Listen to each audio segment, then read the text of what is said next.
compartir la pantalla. Los instrumentos normativos y el tercer pilar son los instrumentos técnico-metodológicos.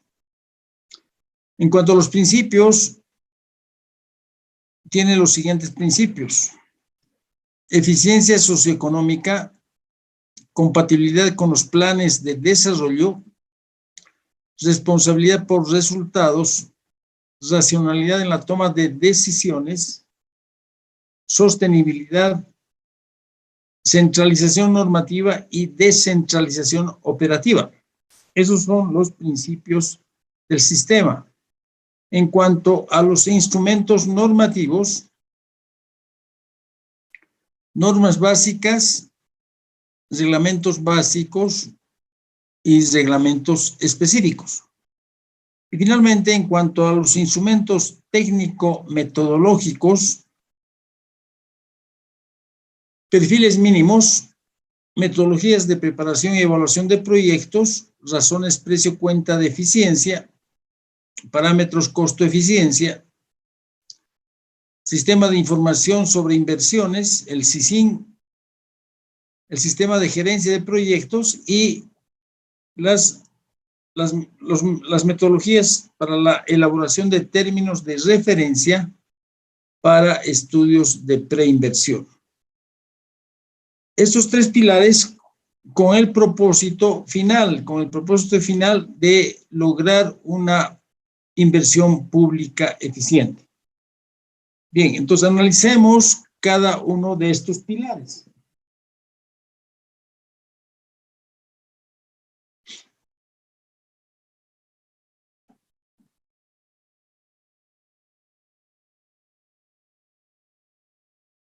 Entre los principios tenemos la eficiencia socioeconómica. Este principio dice: los recursos públicos deben ser asignados a los proyectos de inversión pública que reporten el mayor impacto en el bienestar de la sociedad en su conjunto. Entonces aquí estamos hablando de evaluación económica y social, de el mayor impacto en el bienestar de la sociedad en su conjunto. ¿Y cómo definimos, cómo establecemos el bienestar de la sociedad en su conjunto? A través de lo que es la evaluación económica y social. El segundo principio, compatibilidad con los planes de desarrollo. Las iniciativas de inversión deben guardar relación con los planes y estrategias de desarrollo nacional, departamental o municipal. Entonces, evidentemente, cualquier proyecto que se genere a nivel del sector público tiene que estar enmarcado, tiene que guardar relación con los planes y estrategias de desarrollo a nivel nacional, departamental o municipal. Los proyectos no se pueden generar en forma aislada, forman parte de un plan. Y eso lo hemos visto también en Proyectos 1, cuando analizamos cuáles son los instrumentos que se utilizan para identificar y priorizar proyectos. Así, por ejemplo, a nivel, digamos, de los gobiernos municipales, se utiliza la planificación participativa de los públicos, el cumplimiento de objetivos y la obtención de resultados recaen sobre la máxima autoridad ejecutiva de cada entidad pública. Entonces, si, por ejemplo, en un proyecto de agua potable en el municipio de Viacha, el proyecto se ha diseñado de tal manera que tenga una cobertura, alcance una cobertura del 80% en agua potable, y una vez construido el proyecto, la cobertura alcanza solamente al 70%, evidentemente hay un problema, ¿verdad? El proyecto ha sido diseñado para que la cobertura sea del 80%, pero durante la construcción y ejecución del proyecto se ve que solamente alcanza al 70%. Evidentemente hay un problema entre seguramente los técnicos que han evaluado el proyecto y los técnicos que han construido el proyecto para que haya esa diferencia. Sin embargo, de acuerdo a este principio, a pesar de que existe evidentemente una responsabilidad en los técnicos. La máxima autoridad ejecutiva, en este caso el alcalde de Viacha, debería ser la persona responsable, porque no ha habido un adecuado control y seguimiento del proyecto para que se construya de acuerdo a lo establecido ex ante. A mi memoria traigo a colación ese problema que ha habido con la muerte del señor ejecutivo del Fondo Indígena, ¿verdad?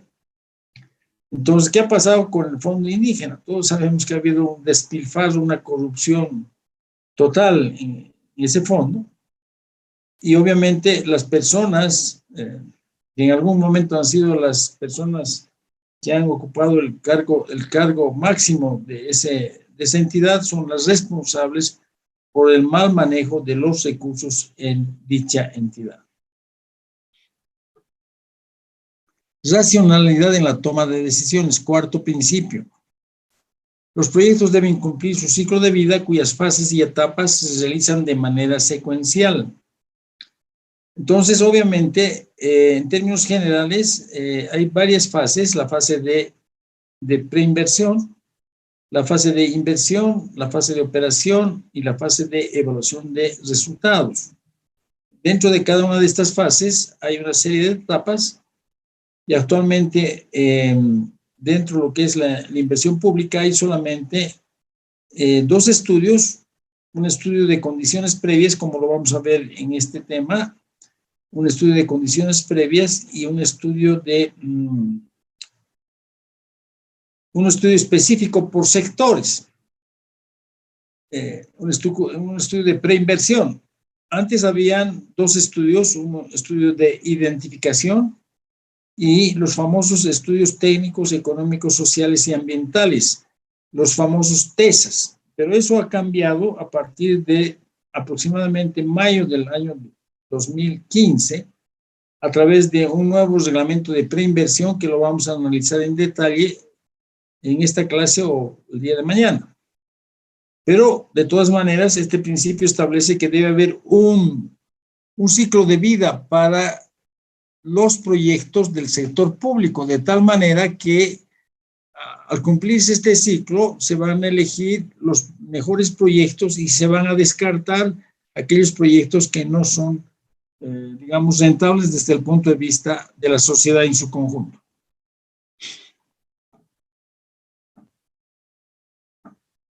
Sostenibilidad. Dice, los proyectos deben tener la capacidad de generar o contar con los recursos financieros necesarios que garanticen su operación. Referente a este principio, tomemos el ejemplo de la Mario Mercado. Hemos mencionado que la Mario Mercado ha sido rehabilitado el año 2002 y desde ese año está en funcionamiento. Entonces, ese proyecto ha sido evaluado desde el punto de vista de la evaluación económica y social. ¿Por qué? Porque es un proyecto del sector público. Y por lo tanto, la decisión se basa en comparar los beneficios desde el punto de vista de la sociedad en su conjunto con los costos desde ese mismo punto de vista. Hemos mencionado que los beneficios están por el ahorro en los costos generalizados de viaje, con y sin proyecto, y los costos son los costos de rehabilitación de la vía a precios cuenta. Comparados los beneficios con los costos, se estableció que evidentemente los beneficios eran mayores que los costos, y por lo tanto por eso se decidió el año 2002 la rehabilitación de esa vía. Sin embargo, también se realizó una evaluación financiera privada en la cual los ingresos de ese proyecto, ¿verdad?, estaban dados por el diferencial de impuestos de los lotes aledaños a la vía. Existen una serie de lotes en la zona de Bajo Llojeta, Medio y Alto Llojeta, que sin proyecto deberían pagar un cierto impuesto, y con proyecto el impuesto debería ser mayor. Pues obviamente ahí se está cumpliendo este quinto principio de sostenibilidad. ¿Por qué razón se realizó una evaluación privada financiera para ver si los recursos por este concepto de incremento de los impuestos, son suficientes como para poder hacer sostenible el proyecto. Es decir, que hemos mencionado también en alguna oportunidad que esos ingresos para el gobierno municipal de La Paz alcanzaban aproximadamente a unos 10,000 a 12,000 dólares por año.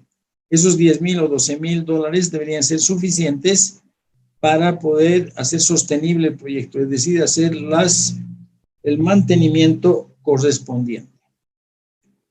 Si esos 12,000 no son suficientes, deberíamos recurrir a otros recursos del gobierno municipal de La Paz para hacer sostenible el proyecto. Por eso dice, los proyectos deben tener la capacidad de generar 12,000 dólares, o sea, en este caso del ejemplo, 12,000 dólares, o contar con los recursos financieros necesarios que garanticen su operación.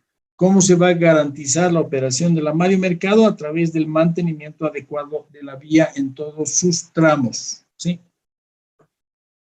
Sexto principio, centralización normativa y descentralización operativa.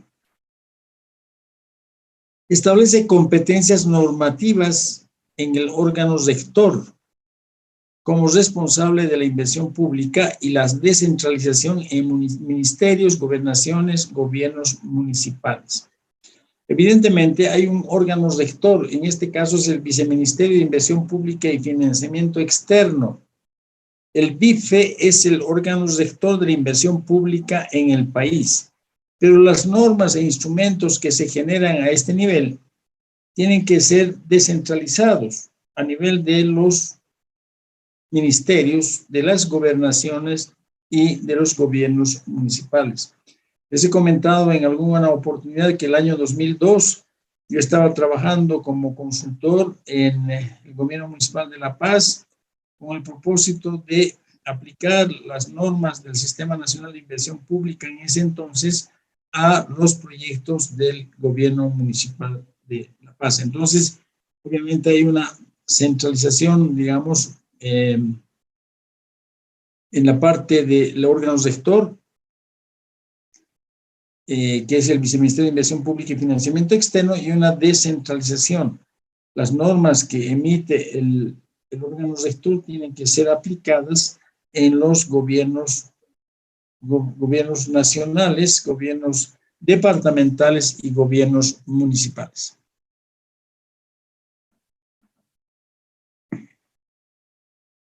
Es el primer pilar. El segundo pilar son los instrumentos normativos.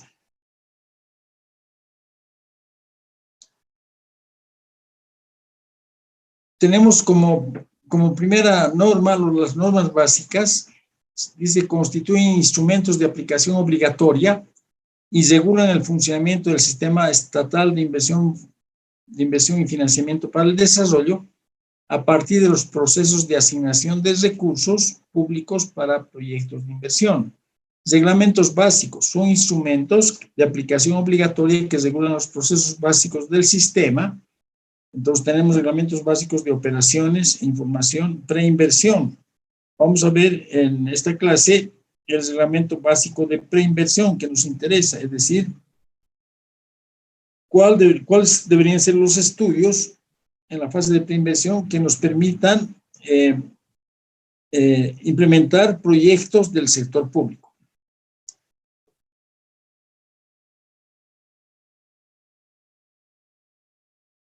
Reglamentos específicos. Constituyen herramientas que permiten la implantación de los instrumentos normativos, técnico-metodológicos, procesos y procedimientos del sistema al interior de las entidades públicas, adoptándolos a las particularidades de cada entidad. Deben ser compatibilizados por el órgano rector del sistema. Entonces, ¿cuáles son estos reglamentos específicos? Es decir, como dice la lámina, tienen que ser reglamentos relacionados con cada entidad pública. Entonces, como vamos a ver posteriormente, se han desarrollado dentro de los instrumentos técnico-metodológicos, por ejemplo, las guías o manuales de preparación y evaluación de proyectos en diversos sectores. Agua potable, bueno, en términos generales, saneamiento básico, electrificación rural, el sector de salud, el sector de educación, etc. Entonces, si algún sector quiere implementar su propia guía de preparación y evaluación de proyectos, por ejemplo, en el sector de turismo, es lo que se ha pretendido hacer en algún momento, esa guía de preparación y evaluación de proyectos en el sector de turismo tiene que ser compatibilizado, tiene que ser aprobado por el órgano rector del sistema, que es el Viceministerio de Inversión Pública y Financiamiento Externo. Entonces existen reglamentos específicos para cada entidad, pero esos reglamentos específicos tienen que ser compatibilizados por el órgano rector. En este caso, el Viceministerio de Inversión Pública y Financiamiento Externo. La tercera columna, que es la más importante, son los instrumentos técnico-metodológicos. Y dentro de ellos están los denominados perfiles mínimos.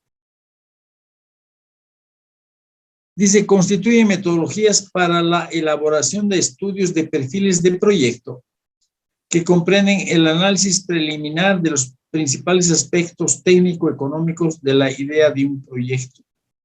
Permiten identificar el problema y la solución planteada, así como los principales aspectos sociales y económicos de la población asentada en el área de influencia del proyecto. Pues son perfiles mínimos que han sido desarrollados en diversos sectores.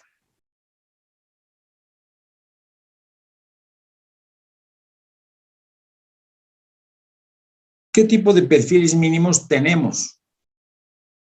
Perfiles mínimos en general en caminos vecinales, perdón, en electrificación rural,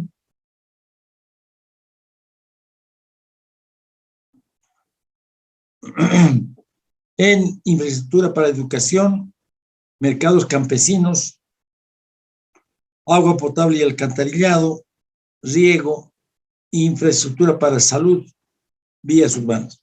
Perdón, aquí yo tengo en mi mano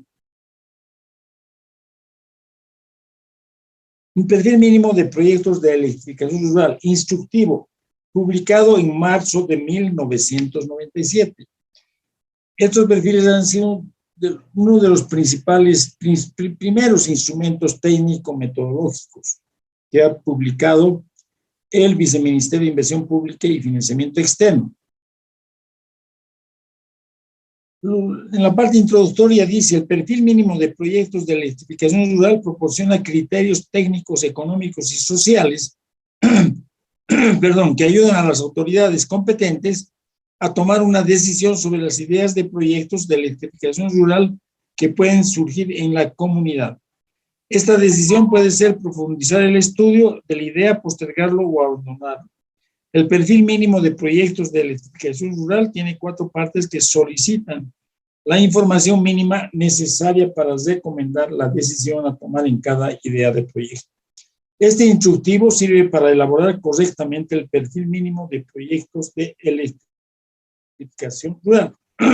El momento de introducir los datos en el perfil es importante recordar que la información que se otorga debe ser verdadera y completa. Solo de esta manera las autoridades del municipio podrán tomar la decisión más adecuada de cada idea de proyecto analizado. La información requerida para llenar el perfil mínimo debe ser obtenida de publicaciones de instituciones directas como el INE, UDAPE, UDAPSO, Banco Central de Bolivia, fondos de desarrollo e instituciones académicas o de la experiencia acumulada en la propia institución. Se debe llenar el perfil mínimo para cada idea de proyecto de electrificación rural que requiera analizar el municipio. Y tiene 3 partes. En la parte 1, aspectos generales del proyecto, donde está el nombre del proyecto, entidad ejecutora del proyecto, entidad operadora del servicio. La parte 2, identificación del problema que se desea solucionar o potencialidad a desarrollar. Y dentro de esta parte 2 está localización del proyecto, características de la población, servicios existentes, acceso a la población, si no existen instalaciones de electrificación, si existe el servicio de electricidad, información adicional y descripción del problema. La parte 3, solución planteada como proyecto. Ahí están tipo de proyecto, descripción del proyecto, dimensionamiento, inversión estimada y financiamiento, costos de operación y mantenimiento de un año y su financiamiento, participación de la comunidad, indicadores de beneficio e información adicional. Finalmente hay una parte de 4 que dice conclusiones y recomendaciones. Ese es el perfil mínimo que tiene, digamos, esos componentes que les he mencionado. Y hay perfiles para todos estos sectores. Ese es el primer instrumento técnico metodológico. El segundo instrumento técnico metodológico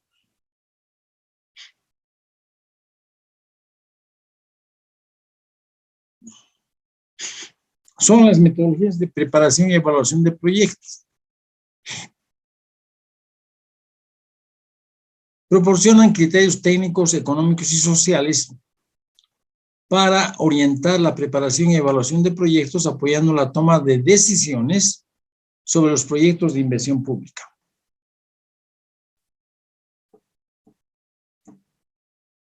¿En qué sectores se han desarrollado estas metodologías de preparación y evaluación de proyectos? En los sectores de electrificación rural, saneamiento básico, dentro del saneamiento básico, agua potable, alcantarillado, canalización y drenaje pluvial, residuos sólidos. Transporte, en el sector de transporte, construcción, mejoramiento y mantenimiento de carreteras pavimentadas urbanas, caminos vecinales. Sector agropecuario, proyectos de riego, pequeños proyectos de apoyo a la producción. Educación, proyectos de inversión en educación, proyectos de educación no formal y multiprograma. Medio ambiente, grupo 1 y grupo 2. Sector salud, proyectos de construcción y equipamiento en el primer nivel de atención, otros programas de salud. Las metodologías de preparación y evaluación de proyectos incorporan 2 instrumentos importantes. En primer lugar, las planillas parametrizadas que complementan y facilitan alcanzar los objetivos de las metodologías sin perder rigor técnico. Y 2, parámetros costo-eficiencia que permiten evaluar proyectos cuyos beneficios no son monetariamente cuantificables. Las metodologías de preparación y evaluación de proyectos que han sido desarrolladas a través de una consultoría en la cual ha participado el doctor Raúl Castro Rodríguez, han sido compiladas en un texto que dice Metodologías de Preparación y Evaluación de Proyectos, publicado por el Viceministerio de Inversión Pública y Financiamiento Externo. ¿Qué contienen estas metodologías? Vamos a leer el contenido de la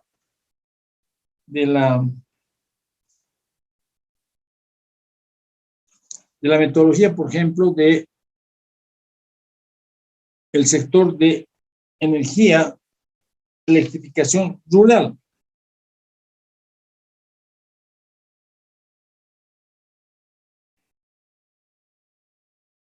El contenido es el siguiente. Metodología de preparación y evaluación de proyectos de electrificación rural. Una primera parte, donde está la preparación del proyecto y dice, dentro de la preparación del proyecto, diagnóstico de la situación actual, caracterización, diagnóstico socioeconómico, diagnóstico legal e institucional, estudio de demanda y oferta, definición de la situación sin proyecto, entre comillas, situación base optimizada, tamaño y localización del proyecto, descripción del proyecto, ingeniería, organización, inversiones y costos y análisis ambiental del proyecto. Es la parte de preparación. Una segunda parte, evaluación del proyecto, evaluación socioeconómica, evaluación privada y análisis de sensibilidad. y un anexo que tiene también parámetros costo-eficiencia.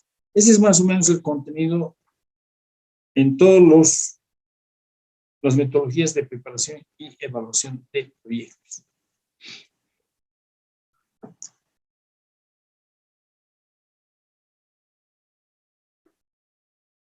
El tercer instrumento técnico-metodológico son las razones precio-cuenta de eficiencia. Estas razones precio-cuenta de eficiencia, como ustedes han podido ver en las clases anteriores, nos permiten transformar los precios de mercado en precios cuenta. Dice, mediante resolución ministerial número 159 de fecha 22 de septiembre de 2006.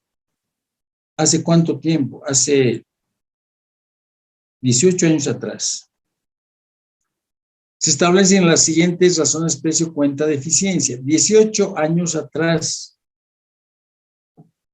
Razón precio-cuenta de eficiencia de la divisa, 1.24.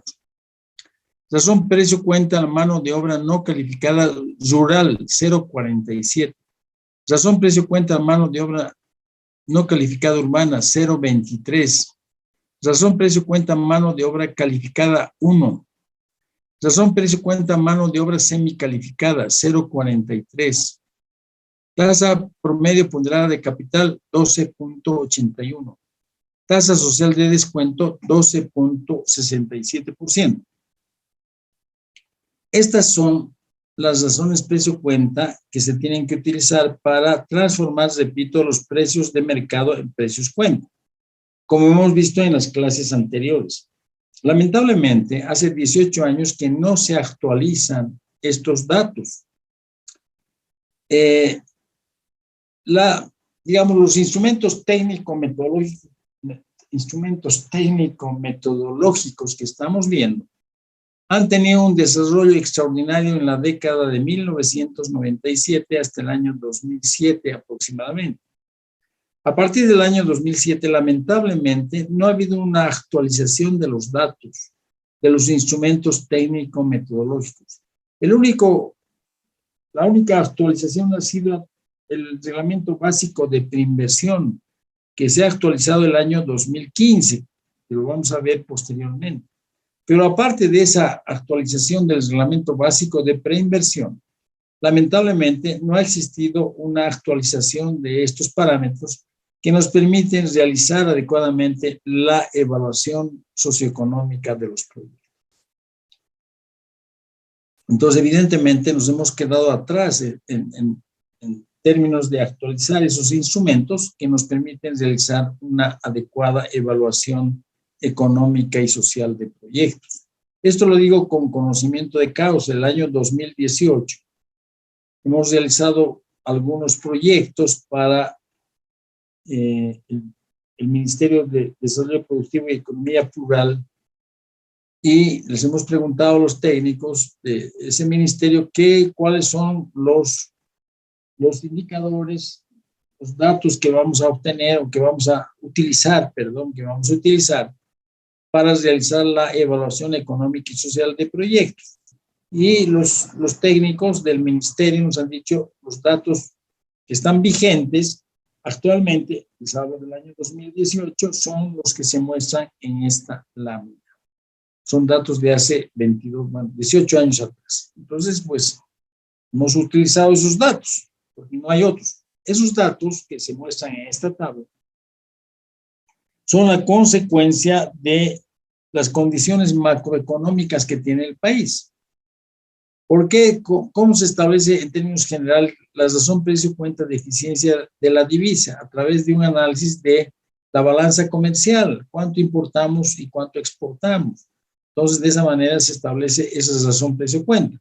Pero eso la balanza de pagos evidentemente, digamos, varía de año a año. Y por lo tanto, la actualización de estos datos que nos permiten transformar los precios de mercado en precios cuenta deberían ser actualizados cada año. ¿Quién los debería actualizar? El Viceministerio de Inversión Pública y Financiamiento Externo. Es el tercer instrumento.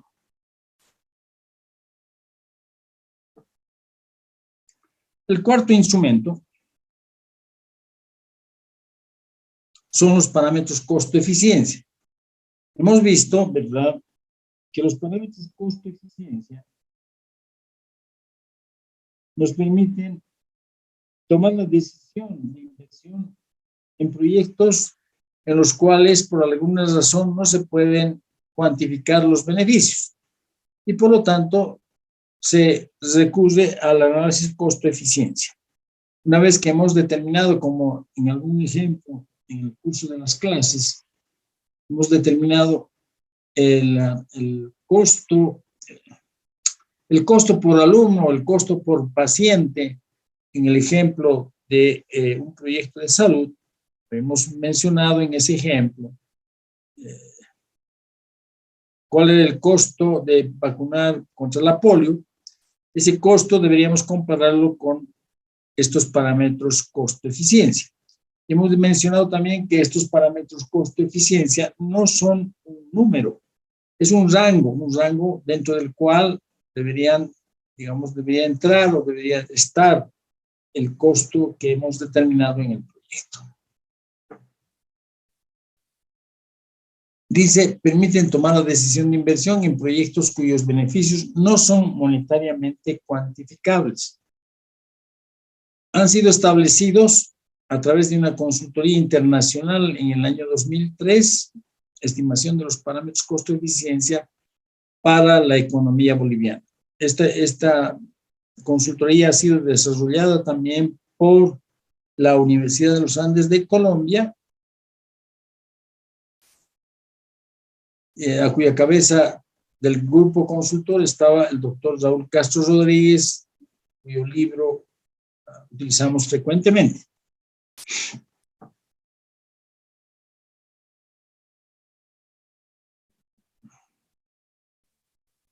El quinto instrumento técnico metodológico es el Sistema de Información sobre Inversiones, el SISIN.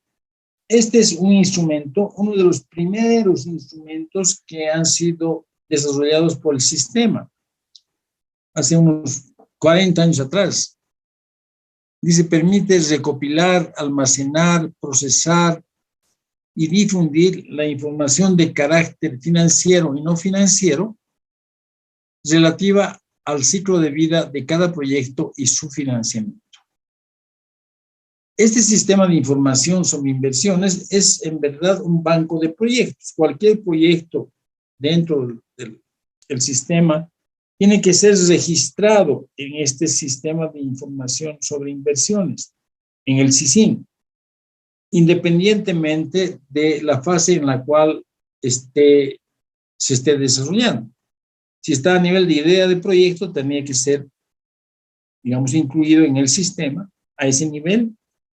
Si está en el nivel de prefactibilidad, también. Si está en el nivel de ejecución, de construcción, también debería ser incluido en este sistema, de tal manera que este sistema recopila toda la información de inversión a nivel del sector público. El sexto instrumento técnico-metodológico es el sistema de gerencia de proyectos.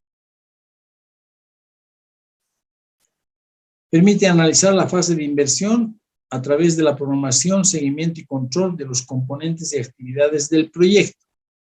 Su finalidad es proporcionar indicadores de avance físico-financiero para la toma de decisiones. Entonces, este es un instrumento que se lo utiliza en la fase de inversión, o sea, en la fase de construcción del proyecto, para tomar la decisión y reporta, digamos, el avance físico-financiero que tiene cada uno de los proyectos.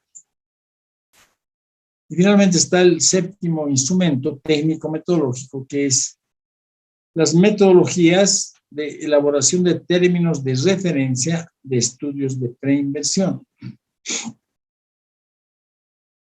Permiten mejorar la gestión de los estudios de preinversión de las entidades públicas a través de la definición de modelos procedimentales y metodológicos que coadyuven al logro de una inversión pública eficiente.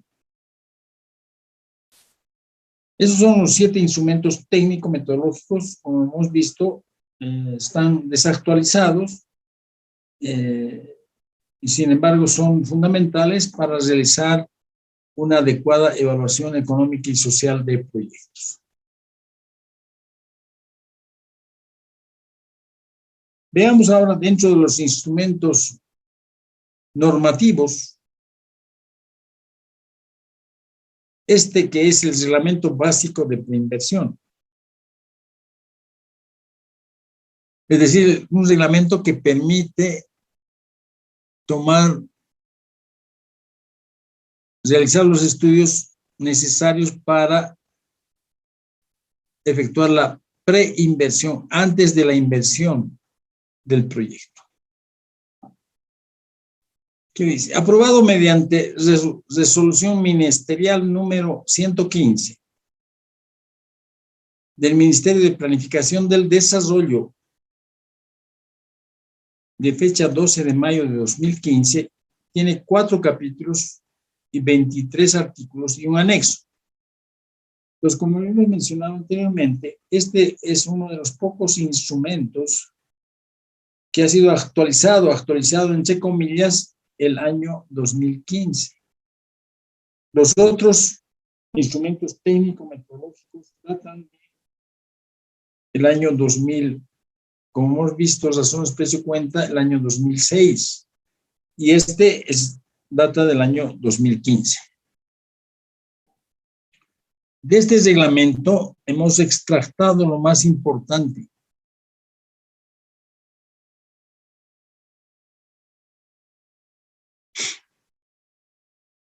El capítulo 2 dice estudios de preinversión. Artículo 6, estudio de diseño técnico de preinversión. O sea, hay solo un estudio de diseño técnico de preinversión. Antes había, como había mencionado, el estudio de identificación y el estudio de el llamado TESA, estudio técnico, económico, social y ambiental. Dice, para la ejecución de los proyectos de inversión pública, se elaborará un solo estudio de diseño técnico de preinversión, independientemente del tamaño, complejidad o monto de la inversión, cuyo contenido deberá proporcionar información objetiva, comparable, confiable, oportuna y suficiente para la correcta asignación de recursos públicos a la inversión. Entonces, aquí se ha tratado de simplificar todo el ciclo de desarrollo de los proyectos a un solo estudio. Un solo estudio para tomar la decisión de invertir o no invertir en un proyecto. Estamos hablando de la fase de preinversión, antes de la inversión. Entonces, solamente se tiene que realizar un estudio.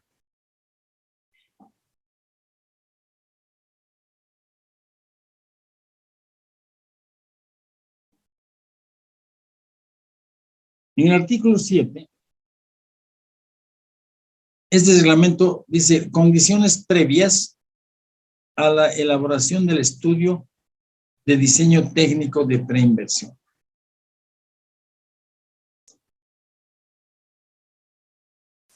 Para iniciar la elaboración del estudio de diseño técnico de preinversión, la entidad ejecutora deberá ejecutar un informe técnico de condiciones previas,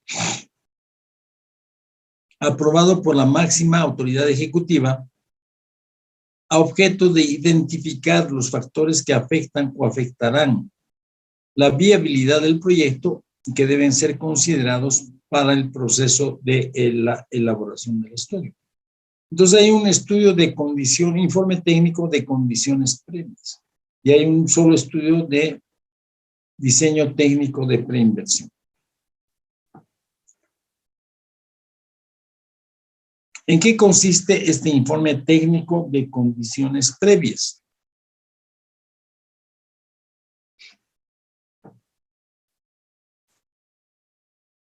Bueno, para la elaboración del estudio técnico de diseño, del estudio de diseño técnico de preinversión se tiene que presentar este informe técnico de condiciones previas, se tiene que presentar los términos de referencia y presupuesto referencial,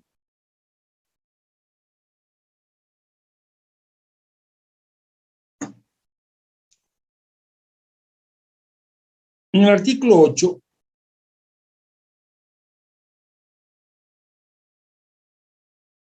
dice estudio de diseño técnico de preinversión por tipología de proyectos. Entonces, existe un solo estudio técnico de preinversión, pero se ha caracterizado este estudio según el tipo de proyecto que se está analizando.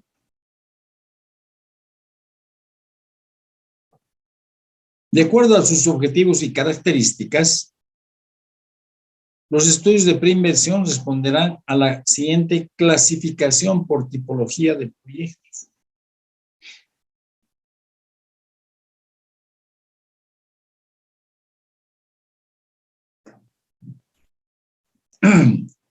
Estudio de diseño técnico de preinversión para proyectos de desarrollo empresarial productivo. Es la primera tipología de proyecto.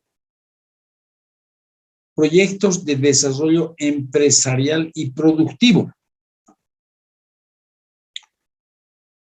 Proyectos de apoyo al desarrollo productivo. Segunda categoría. Tercera, proyectos de desarrollo social. Cuarto, proyectos de fortalecimiento institucional. Quinto, proyectos de investigación y desarrollo tecnológico. 5 categorías. El artículo 9 establece el contenido de cada uno de estos estudios. El primero de ellos, ¿verdad?, para proyectos de desarrollo empresarial productivo.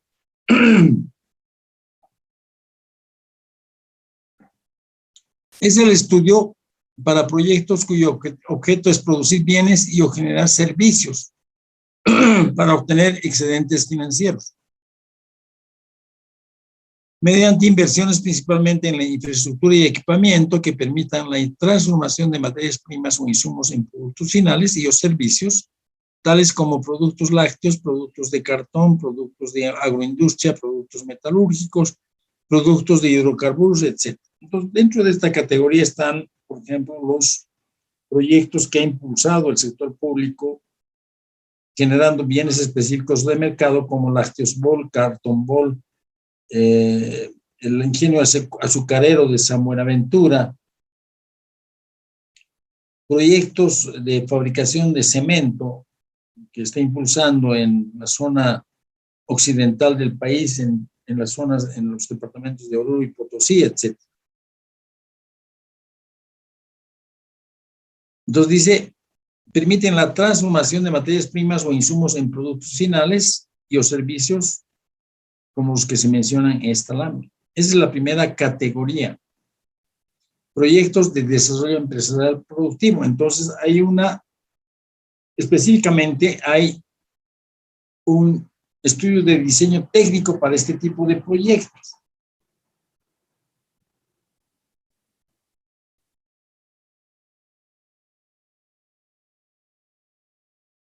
Para proyectos de apoyo al desarrollo productivo. Es el estudio para proyectos que están orientados a crear y o mejorar las condiciones para la actividad productiva del país, incrementando el capital físico mediante inversiones realizadas principalmente en infraestructura y equipamiento y en capacitación si corresponde, tales como caminos, puentes, aeropuertos, represas, plantas hidroeléctricas, sistemas de riego, centros de extensión agropecuaria, etc. Entonces, estos son los proyectos de apoyo al desarrollo productivo: caminos, puentes, aeropuertos, represas, plantas hidroeléctricas, etc. Segunda categoría de proyectos. Tercera categoría.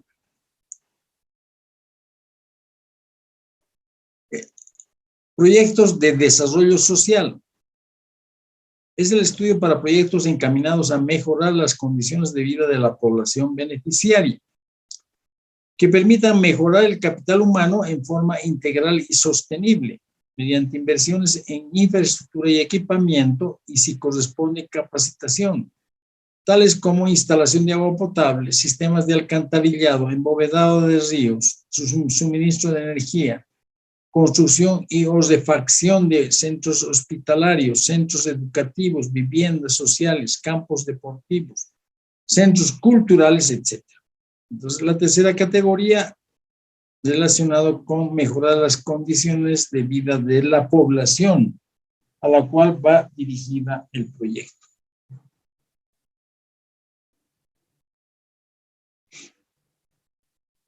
Proyectos de fortalecimiento institucional.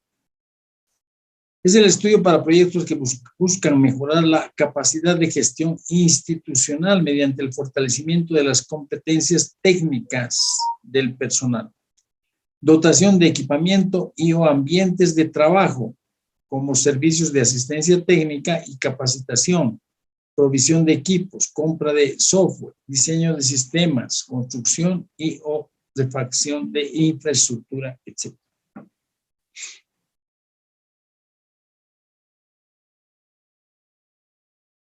Proyectos de investigación y desarrollo tecnológico.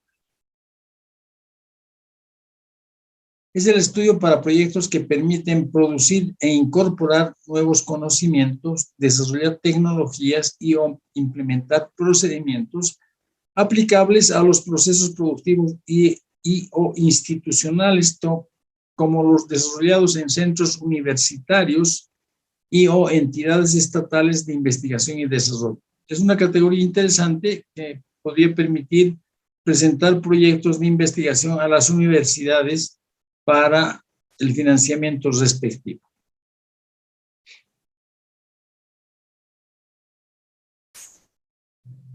El artículo 14 hace una clasificación de proyectos de inversión en menores, medianos y mayores.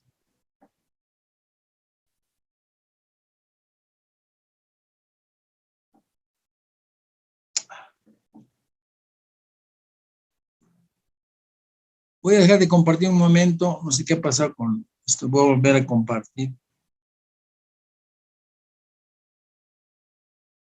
La caracterización de los proyectos en menores, medianos y mayores, según la tipología de proyectos establecida en el artículo 8 del presente reglamento, se sujetará a los siguientes preceptos.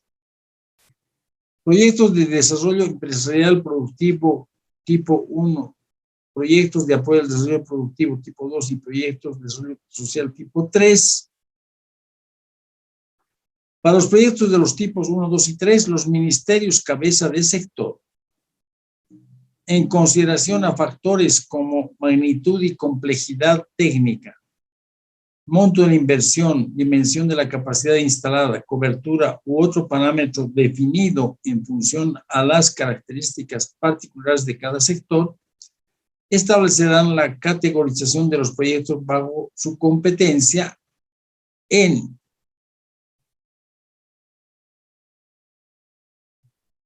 proyectos menores, proyectos medianos y proyectos mayores. Definida la categorización de proyectos, los ministerios cabeza de sector establecerán el alcance y los contenidos de los estudios de preinversión con base a los contenidos referenciales establecidos en los artículos 9, 10 y 11 del presente reglamento.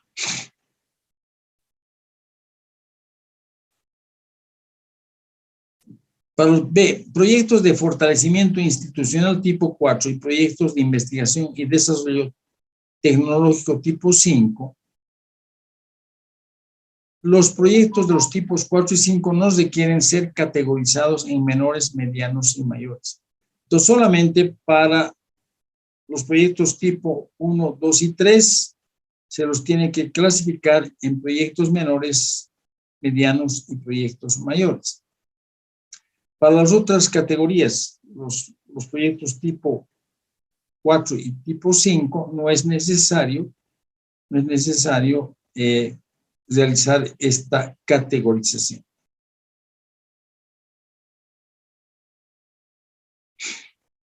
Artículo 15. Requisitos para la aplicación de la forma de contratación llave en mano en proyectos de inversión pública. Como ustedes han podido conocer a través de las publicaciones, muchos de los proyectos del sector público se han contratado llave en mano. Esto indudablemente, en muchos casos, facilita la inversión pública porque acorta, diremos, varios pasos que se requieren para la contratación de diversas empresas que podrían ofrecer el servicio. Entonces, aquí se contrata directamente a una empresa para que esa empresa pueda ofrecer el proyecto llave en mano. Pero, ¿cuáles son los requisitos? La entidad ejecutora podrá optar por realizar un proyecto de inversión pública bajo la forma de contratación llave en mano, para lo cual previamente deberá contar con los siguientes informes.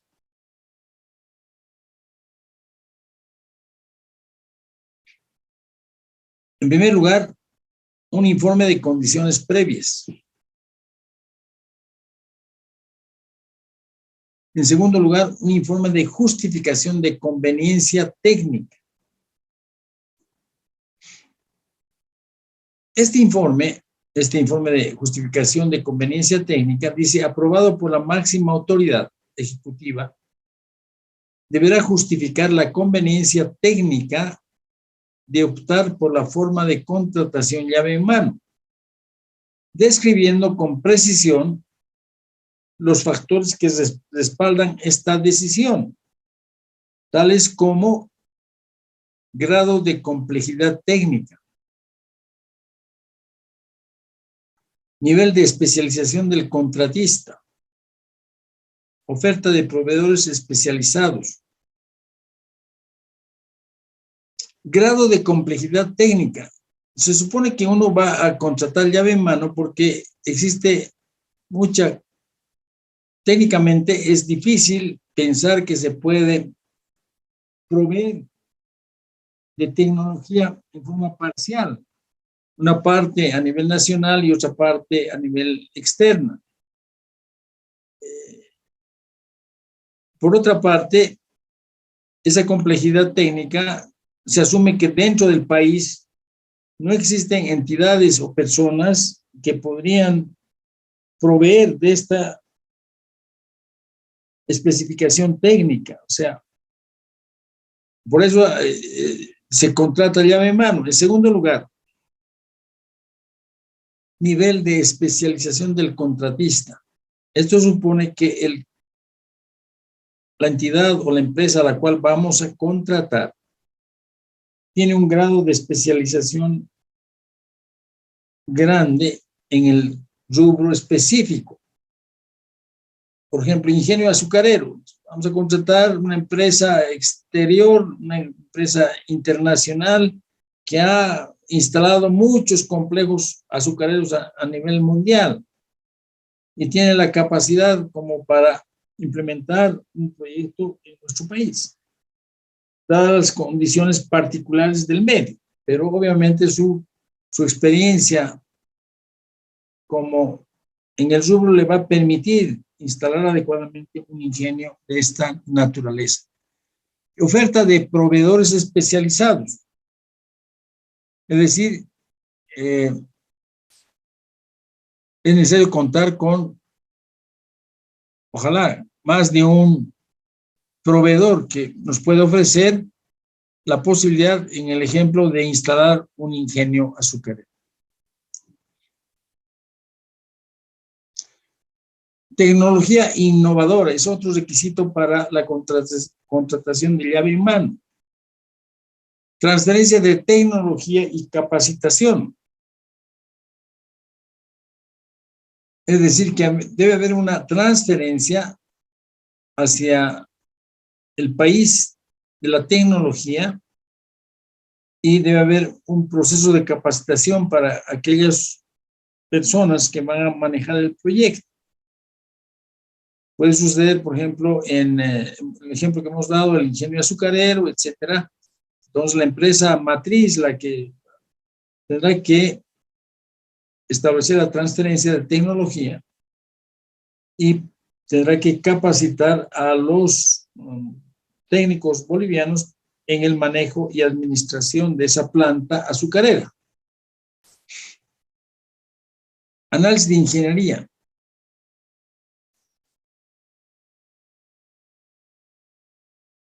Artículo 18. Metodologías de evaluación de proyectos de inversión. Para la aplicación de las metodologías e indicadores de evaluación en los estudios de preinversión, según la tipología de proyectos establecida en el artículo 8 del presente reglamento, se deberá considerar el cuadro siguiente. Vamos a quedar aquí, quiero ampliar un poco la diferencia del contenido de cada una de los estudios técnicos de preinversión para cada categoría de proyecto. Porque obviamente tienen que ser diferentes si se trata de proyectos del tipo 1, que van a producir bienes como los productos lácteos, cartones, azúcar, etcétera, de aquellos otros proyectos como el sistema de agua potable y alcantarillado. Entonces, detrás, digamos, de cada una de las tipologías de proyectos hay un contenido, digamos, un contenido que debería tener cada uno de los proyectos. Eso quisiera verlo mañana y ver ese cuadro también que se menciona en este artículo 18 para completar lo que es el análisis de preinversión.